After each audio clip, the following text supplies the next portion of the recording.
Taste the Daily.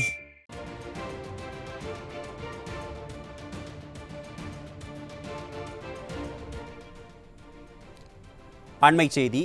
Kanchipuram மாவட்டம் உத்தரமேரூர் அருகே பள்ளி மாணவர்களுக்கிடையே ஏற்பட்ட மோதலில் மாணவன் கழுத்தில் இரும்பு கம்பியால் சக மாணவன் குத்திய சம்பவம் அதிர்ச்சியை ஏற்படுத்தியுள்ளது. இது குறித்த கூடுதல் விவரங்களை செய்தியாளர் டில்லி பாபு வழங்க கேட்கலாம். வணக்கம் டில்லி பாபு, இந்த மோதல் குறித்த விவரங்களை சொல்லுங்க. நிச்சயமாக அருண். காஞ்சிபுரம் மாவட்டம் உத்தரமேரூர் அடுத்த மானாமதி பகுதியில் அரசு உயர்நிலைப் பள்ளி செயல்பட்டு வருகிறது. இந்த பள்ளியில் சுமார் 500க்கும் மேற்பட்ட மாணவர்கள் பயின்று வருகின்றனர்.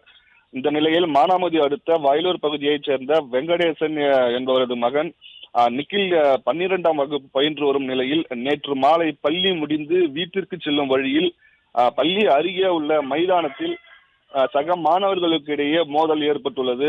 இதில் ஒருவருக்கு ஒருவர் தாக்கி கொண்ட நிலையில் நிக்கில் என்கிற மாணவனை சக மாணவர்கள் கடுமையாக தாக்கியுள்ளனர். மேலும் லிங்கேஷ் என்கிற மாணவன் நிக்கில் கழுத்தில் இரும்பு கம்பியால் குத்தியதாக கூறப்படுகிறது. இதில் நிக்கில் என்கிற மாணவருக்கு கழுத்தில் பலத்த காயம் ஏற்பட்டு அங்கேயே விழுந்துள்ளார்.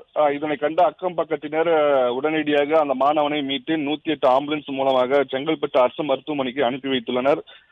இதில் மருத்துவமனையில் அனுமதிக்கப்பட்ட நிக்கல் தீவிர சிகிச்சை பிரிவில் அனுமதிக்கப்பட்ட நிலையில் மேல் சிகிச்சைக்காக தற்போது சென்னை ஸ்டான்லி மருத்துவமனைக்கு அனுப்பி வைக்கப்பட்டுள்ளார். மேலும் இரும்பு கம்பியால் குத்தியதாக லிங்கேஷ் என்கிற மாணவனையும் அவரது கூட்டாளிகளையும் பெருநகர் போலீசார் கைது செய்து விசாரணை மேற்கொண்டு வருகின்றனர். பள்ளியில் படிக்கும் சக மாணவர்களுக்குள் ஏற்பட்ட தகராறில் ஒருவருக்கொருவர் தாக்கி கொண்டு பலத்த காயங்களுடன் உயிருக்கு ஆபத்தான நிலையில் மருத்துவமனையில் அனுமதிக்கப்பட்ட சம்பவம் பெரும் பரபரப்பை ஏற்படுத்தியுள்ளது. குறிப்பாக இதே போல நேற்றைய தினம் ஆரணி மற்றும் கடந்த சில தினங்களுக்கு முன்பு தூத்துக்குடி, திருநெல்வேலி ஆகிய பகுதிகளிலும் இதே போன்ற மாணவர்களுக்கிடையே தாக்குதலானது தொடர்ந்து நடைபெற்று வருவது பெரும் அதிர்ச்சியை ஏற்படுத்தியுள்ளது. சமீப காலங்களாக மாணவர்களுக்கிடையே போதை கலாச்சாரங்களும் மோதல்களும் அதிகரித்து வருகிறது.